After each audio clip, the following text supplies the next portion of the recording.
And we're live. What's the title? All of it.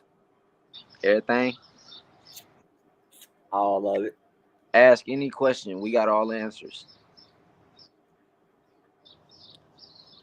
You on your own.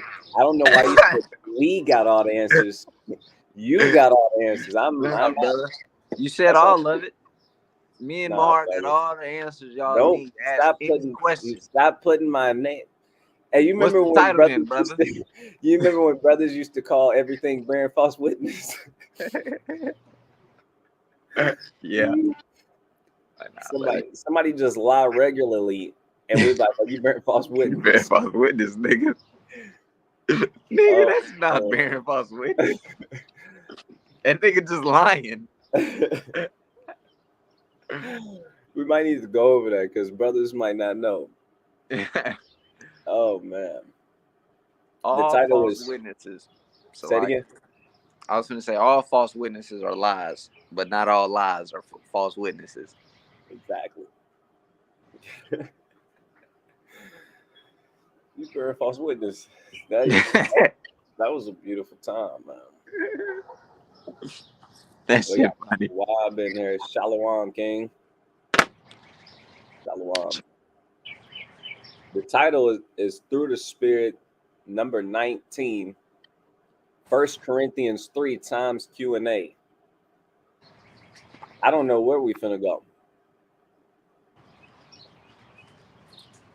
We can be anywhere, bro. Like I said, bro, ask all questions, bro. Me and my brother Mahar, we got all answers. I don't know what he talking about. Ain't that right, brother? That's not right. Ain't that right, brother? But I'm really Mahar. Hey, if you know anything about the camp, Mahar is a rank above me. So when I say we, I'm kind of leaning on my brother Mahar to get you those answers. You know what I'm saying? So yeah, we got you. We got you. That's absolute madness. He said that's absolute madness. I'm never gonna say I got all the answers. Lord willing, I never utter that. We're answering all things tonight, live. Oh God, boy, I get yanked up. Somebody gonna ask me something basic, I get chopped up.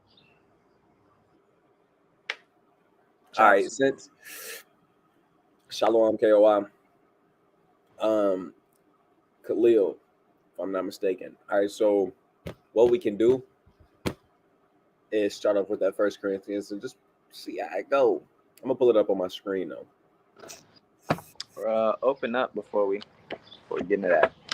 All right. Zion ain't here. I asked Zion, was he gonna be on live? He said he was. Yeah, I sent him the link. So you know what that means. I gotta rebuke that brother. Nah, I'm just playing.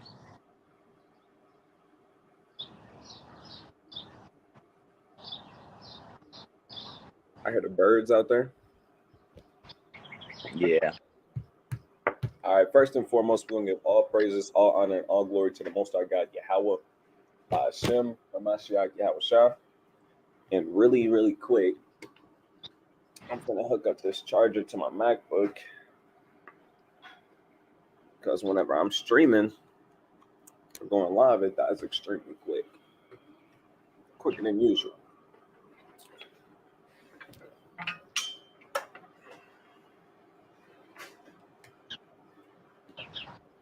Yes. All right, come on. 1 Corinthians chapter 3 and verse 1, it says, "And I, brethren, could not speak unto you as unto spiritual, but as unto carnal, even as unto babes in Hamashiach. I fed you with milk and not with meat, for hitherto you were not able to bear it, neither yet now are you able." So he's saying, like, I got to deal with y'all. I got to feed y'all milk because y'all barely can get that. Right? I can't talk to y'all about meat and deep things because y'all not ready for that, really. It says, "For ye are yet carnal, for whereas there is among you envying and strife and divisions, are ye not carnal and walk as men?" So I was talking to Captain DeBar and we was talking about lessons, and he said he was going to do a lesson. Then we just, just talking literally our normal conversation, and he said, 1 Corinthians 3, and we were speaking about the work of the Most High, and that out of nowhere, he said 1 Corinthians 3. I said, oh yeah, that's a good chapter. I should go. I'm gonna do a lesson over that. So it was on my spirit to do it like 2 days ago, but I had some stuff going on, so I'm like, maybe I can just read this chapter and touch on it. Chapter 4 is good too. I mean, I said this to Aharon. He was like, what chapter ain't good? Of Paul's letters. I was like, all of them hot, as long as you can understand it. So anyways, this one is an easier chapter to understand for the most part, but it's just a lot of good food. So he said, y'all are carnal. Why? Because y'all got a lot of envying. You want what another person got. It says in strife. Y'all fighting and going back and forth, suing each other, doing this, doing that, taking each other to law. Eye for an eye, tooth for a tooth. Just so much fighting and so much nonsense going on. It says in divisions. And this is big. And he's going to touch on it a little bit more. But I'm going to keep reading, and then I might come back up to this verse. Because you got a lot of divisions going on in the Church of Corinth. And not even just in the Church of Corinth. Right? It says, are ye not carnal and walk as men? For while one saith, I am of Paul, and another, I am of Apollos, are you not carnal? So this is why he says a lot of divisions. He speak on it right there. You got men saying, I'm of Paul. I'm a follower of Paul. I learned under Paul, and I'm not really dealing with nobody else. You got brothers saying, I'm of Apollos. You got people saying, I'm of Caiaphas. I'm of Peter. I'm of this. I'm of him. And it causes more strife, more contentions, more divisions. And at the end of the day, we know we got differences in doctrines with other brothers in the camp and outside of the camp. But at the end of the day, we all still family. We all still brothers. And at the end of the day, this is why a lot of times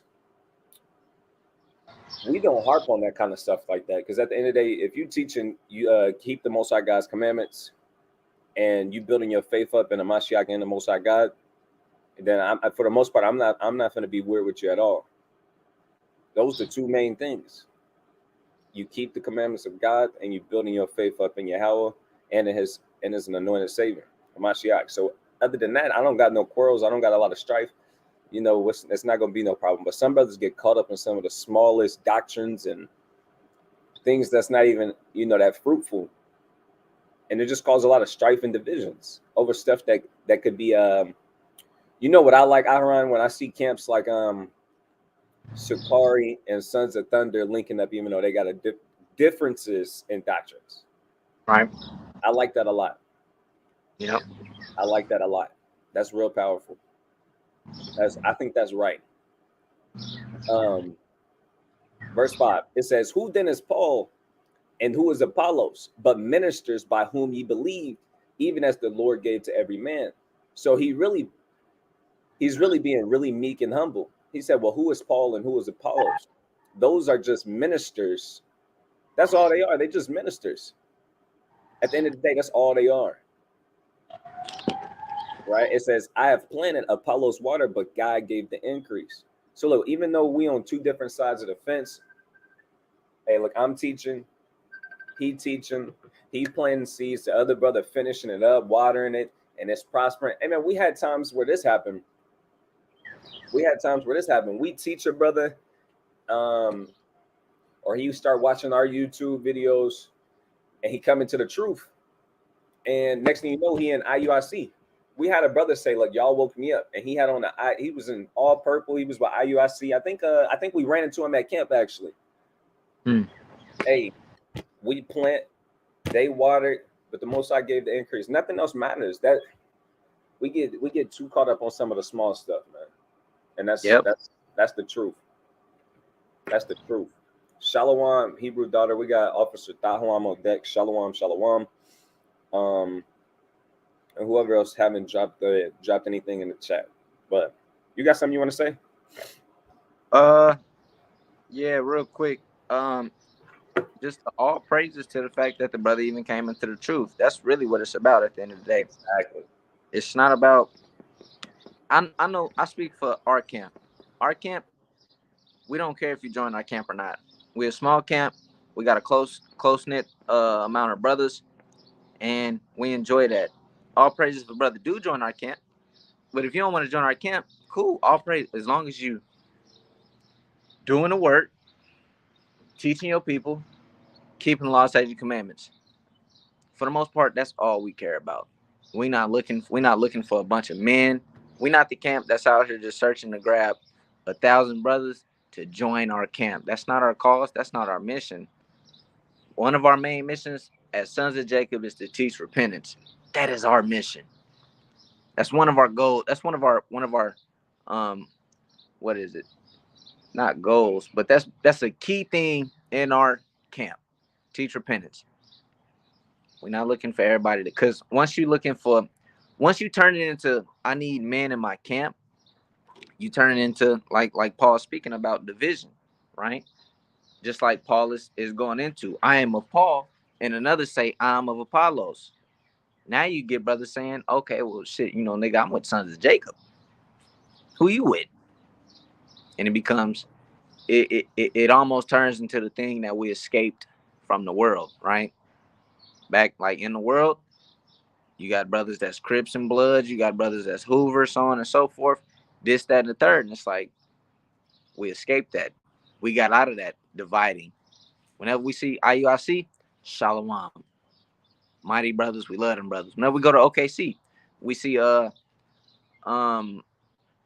ISUPK. We know some brothers down there in OKC. We see ISUPK. Shalom. Them brothers greet us with joy and dap each other up, and we keep it pushing. There's no division there. There's no strife there. We just keep it pushing because we know we all got the same goal. Literally, we all have the same goal. But so like, no, y'all good. That was perfect. It said, verse 1 Corinthians 3:6, it says, I have planted Apollo's water, but God gave the increase. And that's strictly going into spiritual husbandry, doing the work of the Most High God, bringing brothers into the truth, planting the seed of life in the brothers. It says, so then neither is he that planteth anything, neither he that watereth, but God that giveth the increase. So yeah, you got brothers who are waxing mighty, big camps, this, that, and the third. But at the end of the day, it's the Most High God. He's the one who's getting glorified. He should be the one getting the most honor and glory at all times. But sometimes men forget the basics. Sometimes men forget the basics. And this is more of a reminder. This isn't some new knowledge that we came across and brothers never seen. This is to put in your remembrance so you don't forget. It says, now he that planteth and he that watereth are one. So even though you're in different camps, even though brothers got this camp over here, and this brother in the UK, this brother, if you're doing the work, y'all on the same team. And brothers literally forget that. Brothers literally forget this. Now he that planteth and he that watereth are one. It don't matter what camp you are in. Y'all on the same team. And every man shall receive his own reward according to his own labor. And this is an important thing, right? You can make it to the kingdom without being a damn prophet or a pastor leading sheep. You can make it to the kingdom without going to the highways and byways twice a week. In all honesty, you can. But this is what's going to set you apart, being a teacher and being a pastor and taking care of a flock. This is what you're going to get, a bigger reward. If you don't want a bigger reward, if you don't want to make your calling and your election sure, and you're just doing everything you can do to make sure you get this reward and make sure you get to the kingdom, you don't got to be a teacher. You don't got to go to the highways and byways. You don't have to do the work. But this is what separates the men from the boys right here. Brothers really got this on their mind. A lot of brothers got this. I'm going to be honest. I don't meditate on this all the time. All right, do you meditate on your reward all the time? I'm going to be honest, I don't. If you do, you do. And I think that's a good motivation. I don't think there's nothing wrong with doing that. thinking about your reward in the kingdom. It do cross my mind, but it's not like what's driving me to do the work. That's not the thing that's really driving me. Like I'm doing it because I was told to do it. That's what I'm supposed to be doing. That's why I do it. I don't. If you're on mute, I can't hear you. By the way, I do it because that's what the scriptures say. Funny. Huh? I said I'm not on mute. It's just funny. I'm serious, bro. Some people only keep pushing because they get the reward, but to me, I'm just in sync with that now. I'm just used to going to the highways and byways. I'm used to being around brothers in the truth. Like that's literally my life. I don't know anything other than that right now. We got to get in rhythm with the Most High God. That's really what it is, man. That's really what it is. The thing that keeps you motivated is because you're told to. And sadly, to some people, to other people, that's a turnoff. That's the crazy part. Like, I think I've heard some people say like they'll go into it and be like, "You're only just doing it just because he said so, and you act like a robot, and this, that, and the third, and blah blah blah." And it's like, well, I mean, we got that last week at camp. For real? With the shorty, she was drunk, and then she started trying to say y'all are. She was everywhere. She was. What'd she say? All right, so the captains was dealing with a brother. She comes up out of nowhere and she tries to just get in there and ask questions. And she getting offended because the captain's like, hold on. We're talking to him. And she was like, on some, that's sexist. That's not right. No, he was here and we're in the midst of a build and a conversation, a good conversation at that. You think that you get to just barge in here, interrupt this, and get your requests immediately responded to?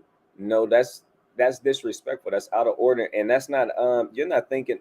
That is so inappropriate for you to think. For her to even think that that is okay. No, you got to wait your turn. We all know that. But then this is the point that I'm getting to. The captains was like, "Hey, Aharon Mahar, talk to her over there because she's finna." We already know Satan cometh immediately when the word is being sown. So we go talk to her over there, and she was like, she just started getting on weird time. What was she saying? What's some of the stuff she said? Well, yeah, she was kind of like you said. She was got on that blind sheep kind of time, like the sheep led to the slaughter kind of time. Like y'all just following them just because they said so, and this, that, and the third, and blah blah blah, and this, that, and the third. And I can see an argument if it's dealing with men.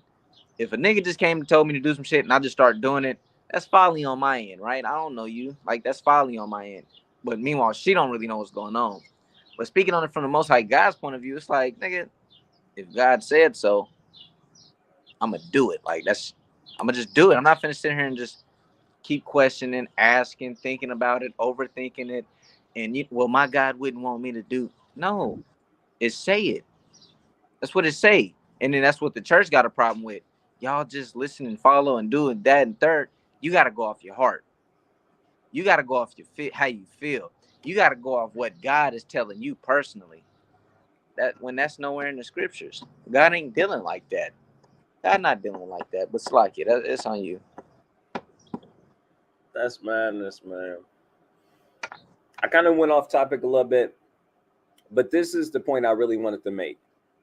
And every man shall receive his own reward according to his own labor. So you're going to receive a reward by teaching your people, leading your household in a righteous way, whether they listen or don't listen. You're going to get a reward for these righteous behaviors, for these righteous acts, man. That's just what we're shooting for. It says, for we are laborers together with God. Ye are God's husbandry. Ye are God's building. So we are the Most High God's husbandry and his building. We're literally the Most High God's. That's hot. It says, according to the grace of God, which is given unto me as a wise master builder. So he's literally going into the work. And how you do the work, you got to go about it in a wise way. Like I've been thinking about this a lot lately. How you speak Shalom, Soldier Zion. Shalom, Mike. I couldn't hear you.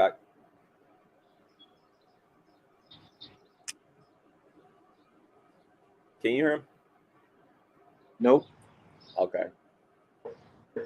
Okay, but the point right here, a wise master builder, you got to know what brick to put on top of this brick.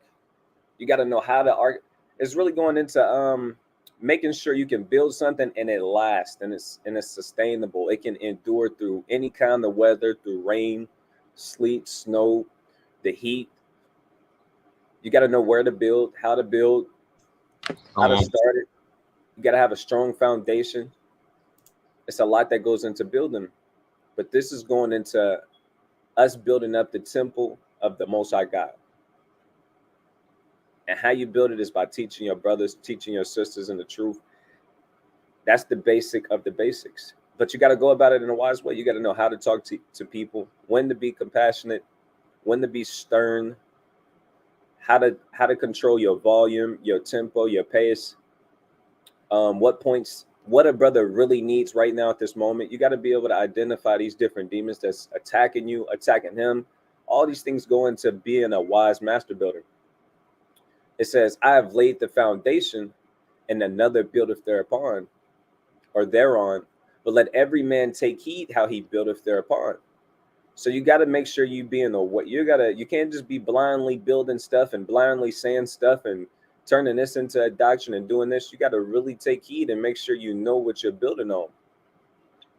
It says, hey, jump in there at any time, because I know it's a lot of points that could be made in these scriptures. Like I'm not diving deep in every single one because we are reading the whole chapter. Verse 11, it says, for other foundation can no man lay than that is laid, which is Yahushua Mashiach. So Yahushua, he's literally the foundation. He's the centerpiece. Everything else is building on top of that. It says, now if any man build upon this foundation, gold, silver, precious stones, wood, hay, stubble, every man's work shall be made manifest. So all of the work that you did for your nation, for your people, for your family, for your household, for your sisters, sister wives, your brother, anybody, elders, all of these things, all of these works, the fruit that you increase, the people you bring into the truth, all of these things are going to be made manifest. That's your work. It's going to be brought to light. It says, for the day shall declare it, because it shall be revealed by fire, and the fire shall try every man's work of what sort it is. So let's say this, like Aharon, I consider you to be a part of my work, a part of my fruit, probably the best piece of fruit, the best seed I ever planted. One of the best. Why? Because you bring in other people more fruit. I get a part of that. I don't know if you know that or not. I get some of the stuff you bring in. All praise to the Most High. But this part right here is hot. It says, for the day shall declare it, because it shall be revealed by fire, and the fire shall try every man's work of what sort it is. So the Most High is literally going to try my fruit. And if my fruit endures through that fire, just like a goldsmith or a blacksmith, they beating it, they putting it on the anvil, they beating the damn sword, dipping it in the water, putting it back in the furnace, pulling it out again, beating it more, putting it back in the fire. They're trying their work until it becomes exactly what it needs to be.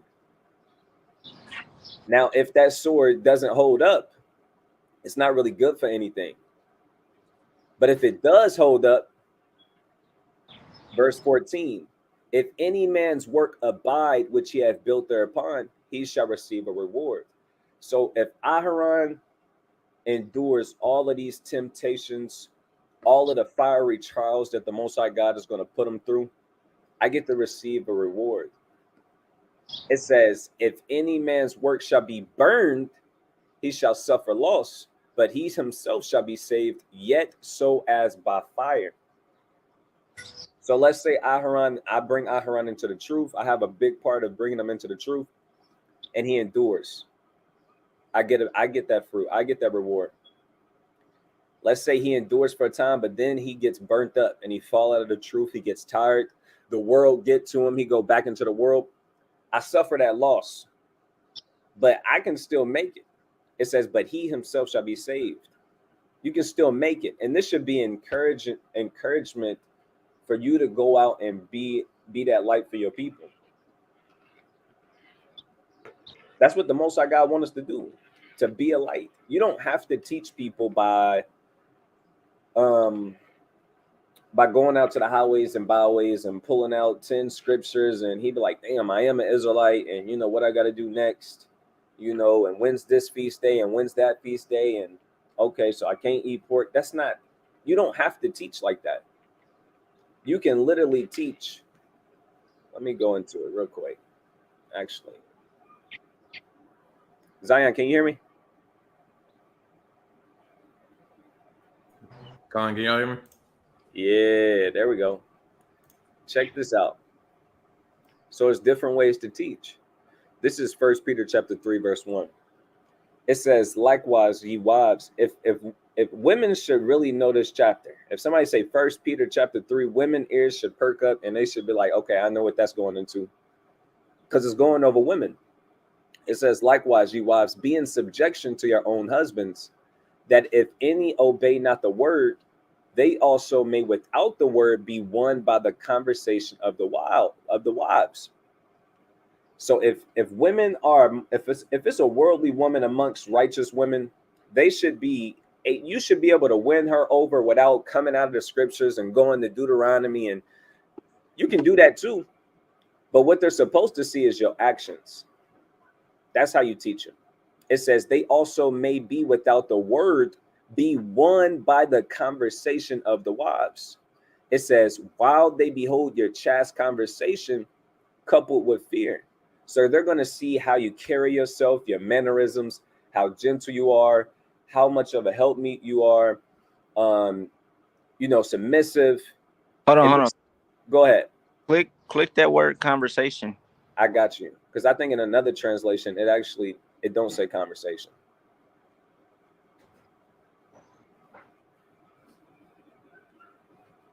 It says manner of life, conduct, behavior, deportment. Exactly. So I don't know why they translated it to conversation, but it's really going into behavior. That's what it's really going into. So other women should be able to see your behavior and desire that. Hey, it's a scripture, Ahran, if you can look it up. It's in it should be in like 2nd Esdras. And I want to say it's about like a wicked woman envying a righteous woman.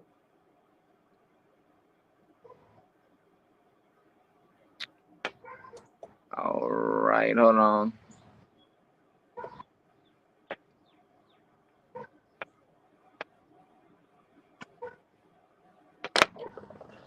Second Ezra 16:49. That's not right. It says, like as a whore envieth a right, honest, and virtuous woman, so shall righteousness hate iniquity, when she decketh herself, and shall accuse her to her face, when he cometh that shall defend him that diligently searcheth out every sin upon earth. That's the truth. A lot of these wicked women who've been whored out, they got 20 plus bodies. Man, I met a woman who slept with like 100 men, 100 different men. And it gets to the point, bro, I just seen a post not too long on social media. These women really wish they could go back and do it differently. They really do. Shalom Azaniah. Shalom Nazar. Melodic Tune, Shalom. Hebrew Dollar, Shalom. Look, bro, a lot of these women, they really wish they could go back and take those things back, man. They really do. But because they can't take it back, this is what end up happening. So they can deal with those emotions. Everyone, all of these hoes in America, they paint this picture that that's the move, and that's how they try and make it comfortable. That's how they get comfortable in that. Zion, where are you, bro? You know what I'm saying? This a backdrop. You know what I'm saying? Yeah. He got a And they got a green green. screen. You know, life insurance paying off. You know what I'm saying? You know what I'm saying? Life insurance. I'm finna remove you off the live. If you live at Edomite, Right. Hey, look at the piano. he got it. Yeah, bro, this is just Glimple. This is all houses in Glimple. Hey, he said, bro, this is Glenpool. Oh my That's goodness. funny. Man, I seen a fire post. It was nasty. It was going into this. Women who have too many bodies, they can't go back. They can't take it back. They can't go back to the past. So what they do, they created a culture to where it's okay to be a hoe. But deep down, they don't want to be like that. Deep down, they wish they never. The truth of the matter is, the more men that a woman sleeps with, the more it decreases her value. The more it decreases her value, and it's nothing you can say around that. That's the truth. Ahram, what was going to some of what Kevin Samuels was saying? What do he not say? But when you're talking about a woman's value, because a lot of women today, they value themselves off of their college education or their job, right? And they think that's what a man wants. And a woman, she's not gonna tend to date a man that makes less money than her, which is gonna lessen her which is gonna lessen a lot of men that she deals with. But a way a woman determines her value is her virginity, her sex count, if she has children, if she has the ability to have children, um, what age she is. Like a lot of women don't think about age. They think they have all the time in the world. You don't, because even the Bible teaches this, right? The Bible teaches about pregnancy, and the prime moments for you to give birth is in your 20s. That's your prime moments, right? Early on 20s. That's when you're gonna give forth the best, healthiest babies. It's not gonna be as deadly towards you, so on and so forth. So your age plays a role, your fitness plays a role. All these things play a role, but modern women don't take that into account. They don't think that these things play a role. They think that men want a woman with a career. And here's basically how they describe it is: I'm a woman. I got a career. I make money. I do this. I do that. I'm independent. I can fight back and this, that, and the third. But what they don't realize is you're describing a man. That's what you're doing. You're describing a man. You didn't say you can cook. You didn't say you can clean. When women say they cook, first question he got is, "Do you have a cookbook?" She say no. Oh, okay. All right. I'm just checking. You got a cookbook or not? Because if you truly cook, you got a cookbook. Salaki. Go ahead. He asked what you can cook. What's your favorite dish? And she drawing up blanks. You don't know how to cook. All Yeah. you know how to cook is rotel. I'm tired of rotel. No more. I don't want no more rotel. You don't, man. Women should know how to throw down. Women should know how to throw down. Your husband should love your food. You should know how to throw down. No excuses. That's a skill that you can acquire. There's no way your husband should be able to throw down harder than you. I don't care. I don't care. No excuses on that. You should know how to put your foot in it. That's me. That's beyond me. You got women who don't know how to cook. That's crazy. That's crazy. America did their thing. Oh yeah. So like though, Salakia. What I was not what I but I was watching. Is that lawnmower too loud? I can't hear it. You can't hear it? Okay, good. What I was watching was one of this. It was 19 Keys. If anybody know about 19 Keys, I think he's like in the conscious community and stuff like that. I watch the conscious community every now and then. I don't get too deep or nothing because you know they be bugging out. But a lot of stuff that they bring out is solid stuff, right? And the role of a woman is very important, right? If she knows what she's doing, if she know how to go about it. Back in the day, the women were really the medicine people a lot of the times, because you got to know what to bring into, you got to know what to bring inside your house. You're finna feed this to your family, right? If the kid gets sick, 9 times out of 10, it's up to the woman to figure out how to heal that kid. Why? A lot of the times the man is gone. Either the man going out on hunting trips, the man is out on war, the men out there doing something. He's out there working, right? Because we know men are natural providers. So if something goes wrong at the house, if he's sick, the woman has to have the knowledge of, okay, I need to get the kid this, I need to do that, I need to do this, I need to do this. They got to stay in shape, they got to stay fit, because they're the soul of the house. If you don't be honest, the women are damn near the soul of the house. They should be knowing what's going on in their house at all times. My husband just sneezed. I need to get on that. I need to keep him healthy. Not only that, she has to keep herself healthy. Like I said, because she's the soul of the house. No one should know that house better than that woman, right? She should know how to garden. This is all the things that a woman should know how to do. I'm not getting on all the women's head or nothing, because you know we in captivity. We understand things happen. I'm trying to get back to the traditional woman phase, right? But she should know how to garden. She should know how to cook. She should know how to grow herbs. She should know how the human anatomy works. She should know all these things. Know how to take care of children to the T. Know how to give birth. Know how to help another woman give birth. Know how to take care of her husband if he gets sick. If he has a deadly ass wound, she should know how to get in there and get to working on stuff. Bro, that's how important women's roles are. Y'all not useless. Y'all are not useless. Please understand that. Stop thinking that y'all are not useless, right? You just have to. If you don't know how your role is, if you don't know what your role is, and if you don't fulfill your role, yes, you're useless. Just keep it a buck.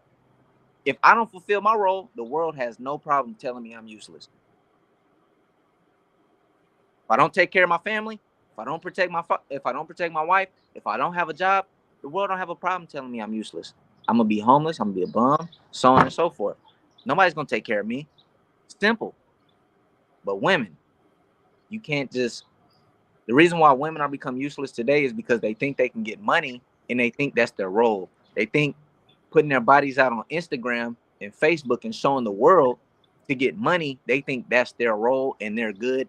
And they wonder why they're not finding husbands. They wonder why they're not finding good men. They think all men are shit. No, all the men you mess with are shit, because you're only selling them a certain amount of thing. Like, Mahar, do you go to a car dealership? Do you go to a messed up car dealership and buy a messed up car? Hold on, I'm messing this analogy up. Basically, what I'm getting at, I gotta slow down. What I'm getting at is, you sell these men bullshit, and they buy bullshit, and you mad that they're buying bullshit, right? Because a woman who actually treats herself with respect, a woman who actually respects herself and is modest, she's not gonna just give it up to any man. She's gonna give it up to the right man, and she's not gonna say all men are useless, all men ain't shit, because she's not dealing with all men. She's not. She's dealing with this man, and he treats her right, so on and so forth, and she's happy with men. But those women who go out and sell themselves for a short price, guess what? You just sold yourself for a short price, and you got bullshit. That's what happens. You give it to niggas easily, they're gonna treat you like you're easy. They're not gonna respect it. They got it easy. But Salaki, I was talking for a while. Y'all got it. No, you good. That was a righteous rant. But this is one of the things I heard you say, and it really was key. and I heard the analogy made me that you was going to. Women are selling. This is what women are selling. I'm a bad, you know the rest. I'm a bad B word. I've got my own money. And Aharon is using a similitude or a parable and saying, look, that's like going to a car dealership and they're selling cars, crappy cars. You can't go to this car dealership that sells crappy cars and expect that you finna come get a jet. That's not what the market is. That's not what's over here. That's not what I'm selling. So of course you're gonna have crappy men with low budgets who show up and, hey, I want this car. Look, women think that they more valuable than what they really are. That's really the problem. And y'all can be absolutely can be tremendously super valuable, but y'all don't know where that value really is. Y'all don't know how to make your men have to acquire value. I came out of my mama's womb. I didn't have anything to my name. I didn't have any kind of wisdom, knowledge, and understanding, any kind of street smarts. I was a palette and it was blank. Over time, I had to build my strength up, my stamina up, my spiritual strength up, my spiritual stamina. I had to financially build myself up. I had to build my mental fortitude up. I have to constantly examine myself, work on myself, not let my emotions control me. I have to be around brothers who are just as sharp as me, who push me to get to the next level. I have to constantly increase my value by adding these different characteristics to myself. Constantly. And women, they pop up, they never worked on themselves. They don't know the first thing about what a man actually wants from a woman, but they think that they got so much value. You never fought any demons, never dealt with any of your problems. Why do you do that? You just think that because you got a pretty face and it's a whole bunch of men who are supposedly attracted to you, that your value is skyrocketed. And mind you, it's going to bite every single one of them women in the behind, because guess what? You're not going to always be that cute. That's the truth. Guess what? The prime is going to pass. You didn't actually work on yourself. You didn't really acquire those skills. You never took any kind of correction. It's just going to get bad. And we see it. The reason why it's so easy for me to see it and speak on it is because I've seen it and I constantly see it. And it's not no hidden mystery. I literally grew up in the house, a single woman household, parent household, and my mom's situation. I see it clearly. This is exactly what it is. But you know what? Guess what now? All praises to the Most High. But now my mom is she's getting close to 50. And guess what? Now she's starting to take responsibility for her actions and she wants to work on herself. And she's figuring out like, hey, it's not about what you look like. And now she's starting to apply those things. But you're almost 50. Your prime was 30 years ago. And it's not a knock to my mama. It's me literally putting my situation out there so y'all can see it. I'm being very, very truthful. If women wait until they're 40 years old, 30 years old to start really working on yourself and looking at your problems and working on them, it's going to be too late. Instead of working on yourself, you wanted to go get more money and you're trying to find this guy that's going to make you happy and meet all of your needs. Nah, happiness come within. Work on yourself. Work on yourself, increase your value as a real woman. Like Aharon said, he went through it. A real man, he doesn't want a modern woman unless he's literally just retarded. No, unless he's just not trying to have fun. If he's trying to have fun, he might go get a modern woman. Yeah. But I'm telling you, the kind of men that women describe that they want, he never wants a modern woman. You want a man who brings in at least $100,000. He's very masculine. He's in his masculine energy, but he can still be gentle and affectionate. And he's charismatic. He's diplomatic. He's responsible. He's strong, good hygiene. I mean, you're naming off the top the top tier man, and you're coming with modern women ideals. You want this man to come with all of this, but what are you coming with? Not a damn thing. Men, that man, I'm telling you, kids. What you say? She coming with another man's kids. She coming with 3 other kids with 2 baby daddies. Yep. Never. I'm telling you, he's never going to choose a modern woman. He wants y'all want a traditional man. Guess what? He wants a traditional woman. And I'm telling you, every single time, y'all missing the mark a lot. Men missing the mark a lot too. Don't get me wrong, but it just killed me, man. Because the main thing that I see is women acting crazy. Sluggy. Go ahead. Hey, What's that? go ahead, Zion, and I'm about you. What's that thing where the woman was like, like men used to go to war, now they're doing TikTok dances? It's like, bro, we can say that same exact thing for you. Women used to be women, and now y'all are men. Like, it's pretty crazy how women say that, but it's like, bro, we can use that same analogy. Like, sure, we'll go to war. It's just like, what are we fighting for? It's just like, this is not there. This is not there It's anymore. just not there. And I didn't know people were saying that though. Yeah, men used to go to war. Now they on TikTok dance. That's a cut. Yeah. I didn't know they were saying that. It got truth into it. Don't get it wrong. Like, it got truth to it, but like, you could apply that for women too. Like, it's crazy. But this is Ecclesiasticus 7:26. It says, "Hast thou a wife after thy mind? Forsake her not, but give not thyself over to a light woman." So you really gotta, understand that, don't give yourself over to a light woman. Does she have value? Is she modest? All these things that make her valuable. But yeah, I tell you real quick, Aharon, I'm gonna swing it to you. The main thing that I'm gonna say what a high caliber man wants is a submissive woman, somebody who can bring him peace. Top tier. That's top tier. That's the main thing men are looking for. Yeah, they want somebody who is aesthetically beautiful, who can cook, who can do this. Of course, those things. But I'm telling you right now, they want somebody who's going to cooperate, who's going to do it, who's going to listen, literally. And that's like the hardest thing for women to want to do for some reason. Women don't want to listen to nobody.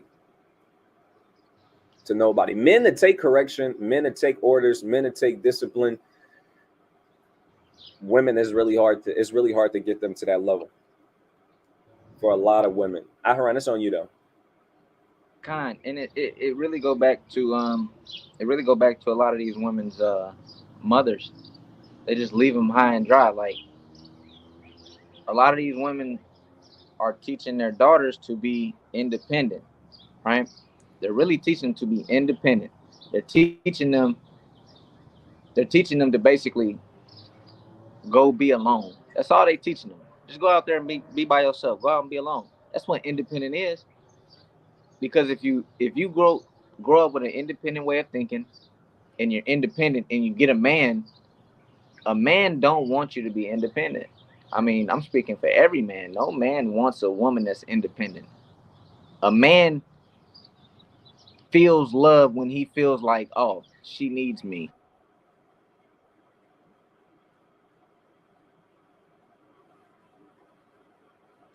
You breaking up. Is he breaking up on y'all end? Okay, kind. That's true. Men want to be when men want their women to make them feel like men. 100%. 100%. So if you have parents, if you have mothers who's teaching their daughters, yo, Aharon, can you hear me?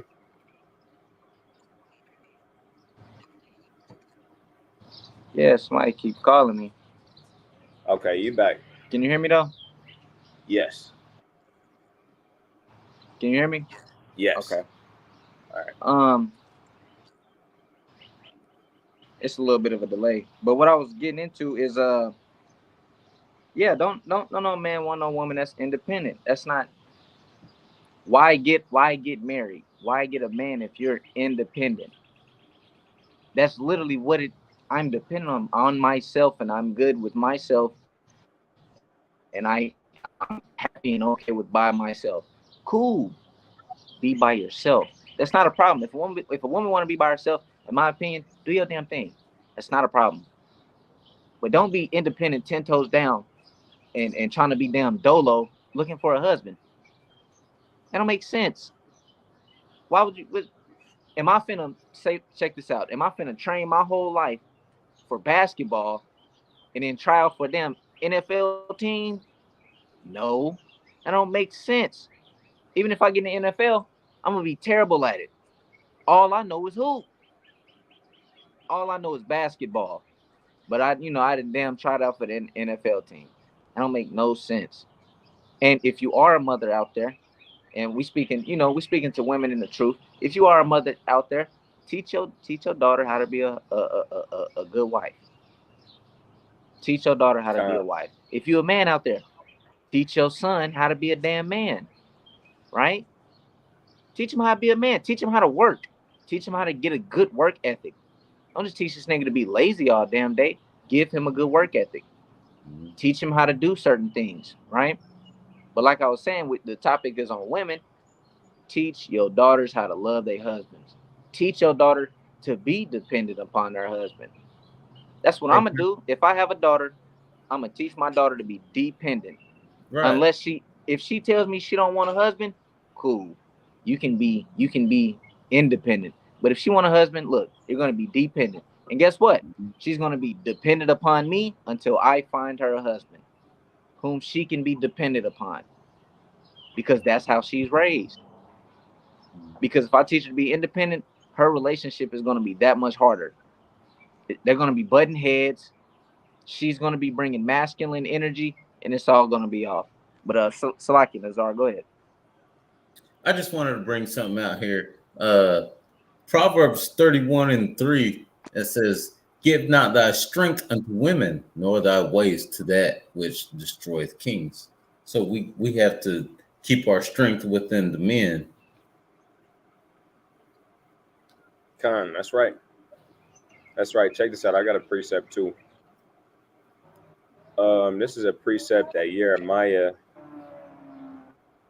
used to always bring out. He used to always bring this out. Can y'all see my screen? That's cool. I don't really need the screen. All right, this is Tyrek chapter 26, verse 14. It says, "A silent and loving woman is a gift of the Lord." That's a gift from the Most High God. A silent and loving woman is a gift of the Lord. Does that mean your wife can't ever speak? No. I mean, she knows when to be quiet. It says, "And there is nothing so much worth as a mind well instructed." There's nothing worth more than a woman who can be instructed, who can be taught, who can learn, who's not so hard-headed and hard-strung and her way. I'm telling you, that is the most beautifulest kind of woman. And a righteous man, a wise man, even a man who's not in the truth. If this man is logical and he's not a jackass, he's going to see that quality in you, and he's going to adore you for that. Men are not going to wife you just because you're pretty. Period. Men are not going to literally drop down on one knee and say, "Will you marry me?" just because you're pretty. And if they are, they're retarded. Because there is exceptions. There is men out there that will do that. You're a crappy woman, and he still chooses to marry you because he thinks you're the best woman he'll ever find because you look good and you got a good body. You don't want no husband like that anyway, who just wants you for your looks, because guess what? Looks fade away. Because looks fade away. A real woman, a real man, he's going to see that quality, that you're submissive, that you can be instructed, that you can actually get on one accord with him.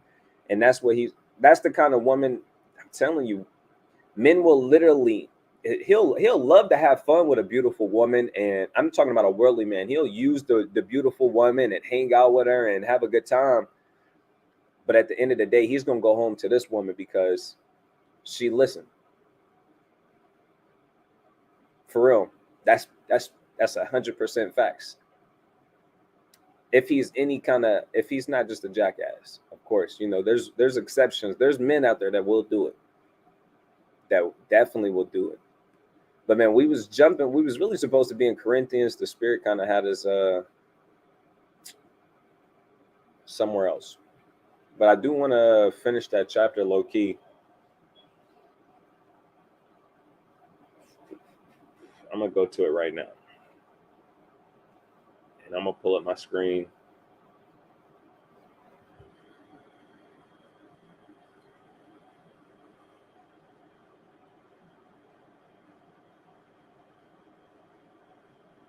Yeah. All right. So we was in 1 Corinthians 3. I remember I went to 1 Peter's 3 too. I think I made that point though. Okay, I stopped at verse 15. Let's see. We got a few more verses. It's 2:10. I'm going to read through this. Man, I really wanted to get into the 4th chapter too, but just how it went, we'll just read the end of this and see how I go. 1 Corinthians chapter 3 and verse 16. It says, "Know ye not that ye are the temple of God, and that the Spirit of God dwelleth in you? If any man defile the temple of God, he shall be, it says, him shall God destroy. For the temple of God is holy, which temple ye are." So the Most High God, this is a beautiful scripture. It literally tells you and explains to you that we're the temple of the Most High God. We're the building blocks of the Most High God's temple. Literally. And if you're being wicked, you're abusing the spirit that the Most High God gave you. You're just defiling his temple up. You can't bring this goes back to the law. You're not supposed to come to the temple and be unclean. The priests of the Most High, the Levites, they could not go into that temple and be unclean. You showing up and you touch the dead body. Okay, Khan. Gotcha. The priest couldn't show up to the temple and be unclean, and he walking into the holy of the holies, and he's going in there and he's touching the mercy seat. No, he can't do that. And it's the same way now. We are the building blocks of the Most High God. We the temple, and you can't be unclean, and you got all these kind of demons on you, and you're not trying to work on it, and you putting all kind of defiled stuff in your body and in your spirit. The Most High God gonna come get you. It says, "Let no man deceive himself. If any man among you seemeth to be wise in this world, let him become a fool that he may be wise." And this is spiritual. If you have a man who thinks he is wise and he's in the world, he's of the world, because you have men who's in the world and they think that they're wise. They think they hot stuff, all of that in a bag of chips. The Most High said, let him become a fool that he may be wise. And you know what the Most High do? He'll bring them right there to the ghetto where the Israelites be, and we'll show him that he's not as smart as he think he is. And we talking about Jakes, we talking about Chinese people, we talking about Edomites, we talking about Elamites, we talking about everybody. They all get chopped up and they'll become a fool. And the Most High uses us to give brothers another chance to become wise. Why? It says, for the wisdom of this world is foolishness with God. And you literally have men who got doctorates, PhDs, and they got a doctor in front of their name. But when it comes to the Most High God's wisdom, knowledge, and understanding, they don't know a goddamn thing. I mean, we ask them in the most basics of questions, and they having a hard time. But you went to school for 6-8 years, and you still can't get it. It says, for it is written, he taketh the wise in their own craftiness. And again, the Lord knoweth the thoughts of the wise, that they are vain. And these worldly men, the thoughts and their wisdom is all vain to the Most High God. It's not going to go into school for 4 years just to get a college degree and putting it in a plaque and having a damn ceremony that you completed college is all vain. It don't get you nowhere when it comes to the Most High God. No kind of degree, no accolades, none of these things, no kind of trophy or medals or awards. It don't mean nothing to the Most High God. Are you fearing God? Are you keeping his commandments? It says, whether Paul or Apollos or Cephas or the world or life or death or things present or things to come are all yours, and you are Christ, and Christ is God. I wanted to read that chapter. If anybody got any questions, we got probably what, maybe like, I got a few more minutes that I can spare. Yeah, I just wanted to bring out, it just kind of goes back to that Hosea 4:6. Our people are destroyed for lack of knowledge. That's hot. It says, be not wise in thine own eyes, fear the Lord and depart from evil. That's hot. That's an exquisite precept. If anybody got any quick questions, drop them, and we'll see if we can answer them real quick before we close up.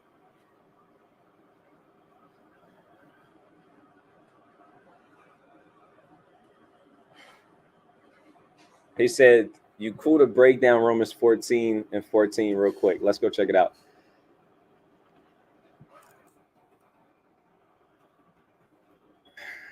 I think Aharon might be a little bit better at breaking this one down than me. I got you. So I think early in the chapter, it talks about that too. It does. So Romans 14 and 14, let's read it. It says, I know, and is my screen still shared? Yes. It says, I know and am persuaded by the Lord Yahushua that there is nothing unclean of itself, but to him that esteemeth anything to be unclean, to him it is unclean. So at this time, this is how it was taught, this breakdown by the elder. I think it was Priest Daniel, if I'm not mistaken. But anyways, Paul was already talking about this in the beginning of the chapter. It says, and look, let me go back to this and let's slow it down a little bit more. It says, I know. This is what Paul said. Mind you, Paul was taught by Gamaliel. Acts 5. Check this out. 5 and what? 39, I believe.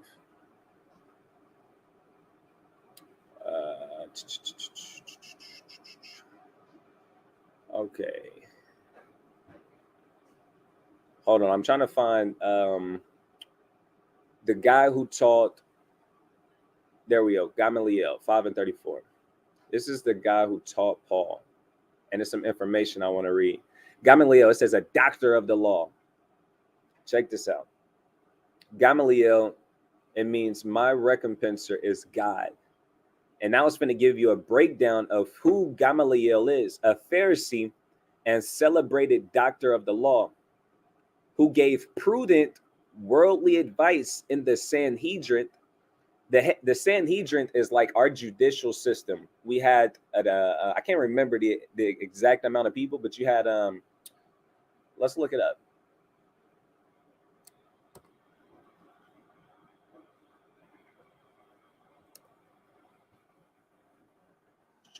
A Sanhedrin comes from the Greek term sundurion, literally sitting together. That's what it means, sitting together, meaning a council.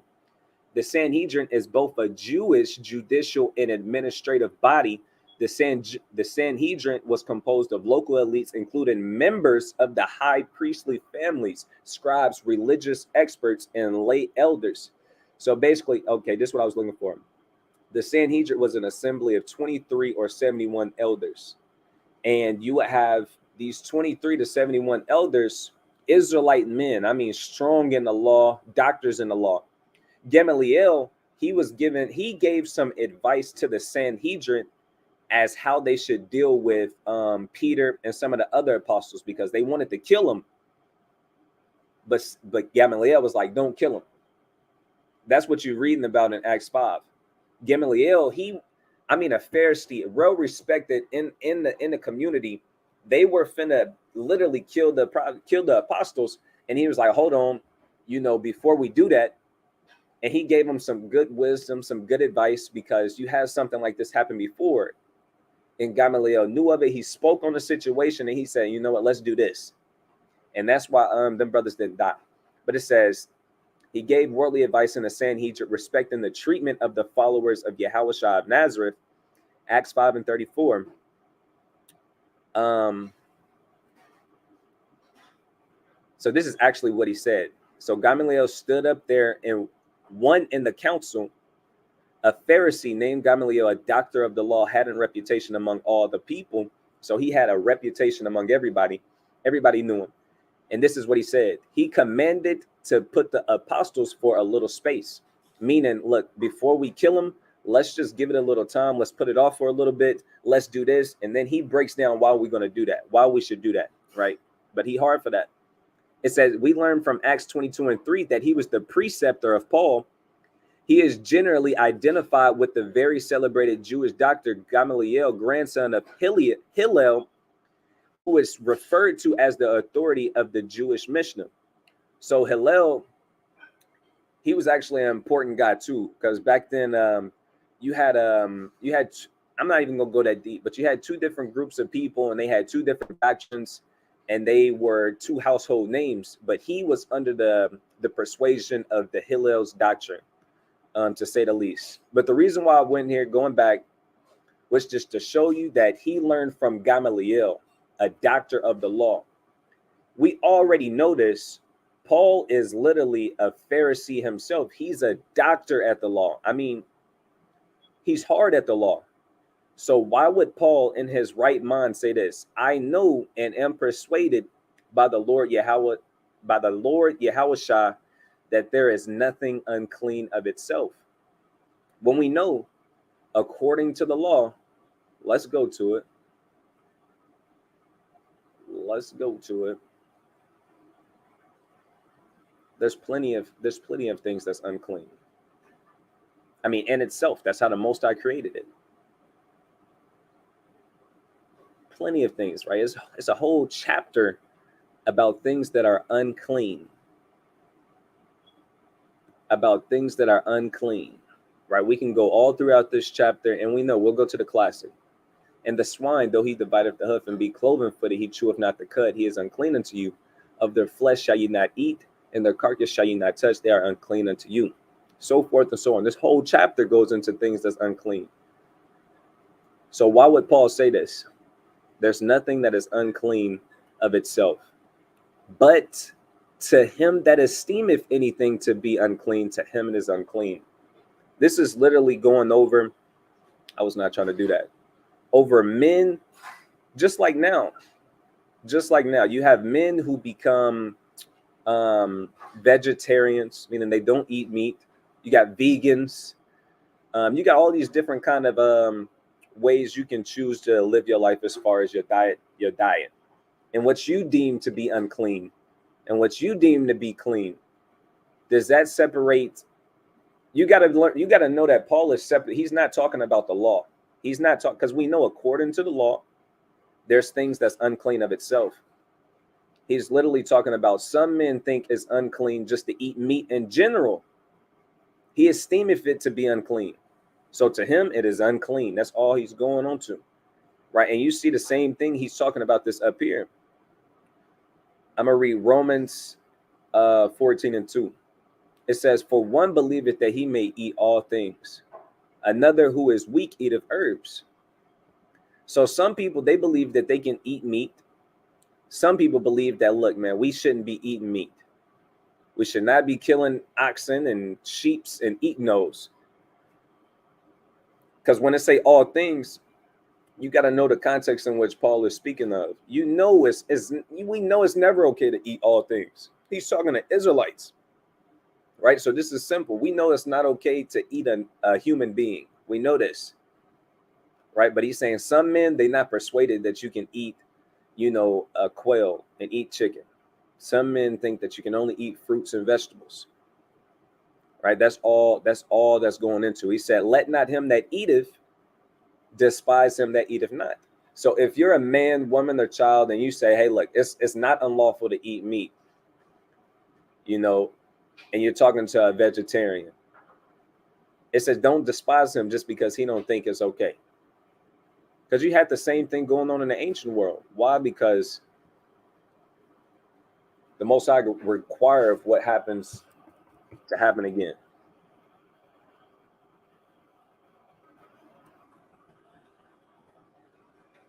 Ecclesiastes 3 and verse, no, I wanted chapter 1.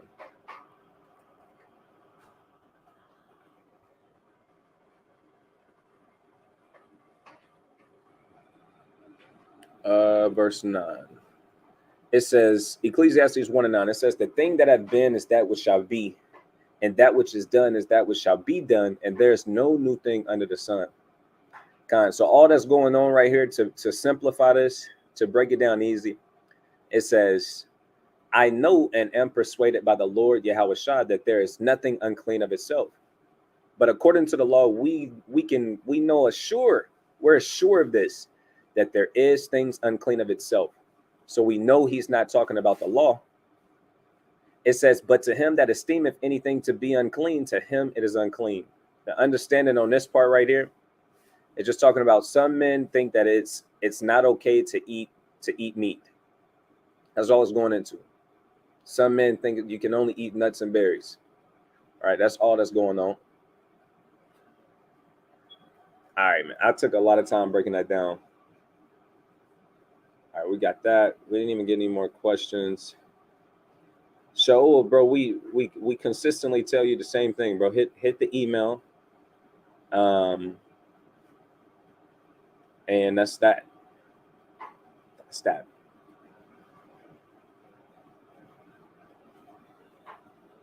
Hit the email. Con. All right, brother's got to get ready.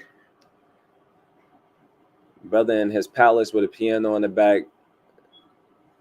That's off, bro. Just going for, bro. Hey, just move, bro. Just move. All right, well, I'm gonna tell the brother that's in charge of our email. I'll refer your message because I'm not in charge of the email. But brothers got anything they need to bring out before I close up?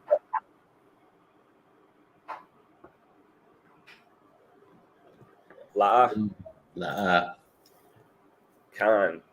Sirach chapter 43 and 30, it says, when you glorify the Lord, exalt him as much as you can, for even yet will he far exceed.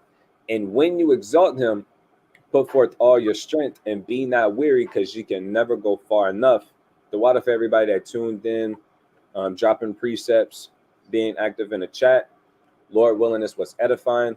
I'm going to give all praises, honor, and glory to the Most High God, Yahweh, Ba'ashem, Mashiach, Yahweh Shah. Until next time, Shalom. Shalom. All right,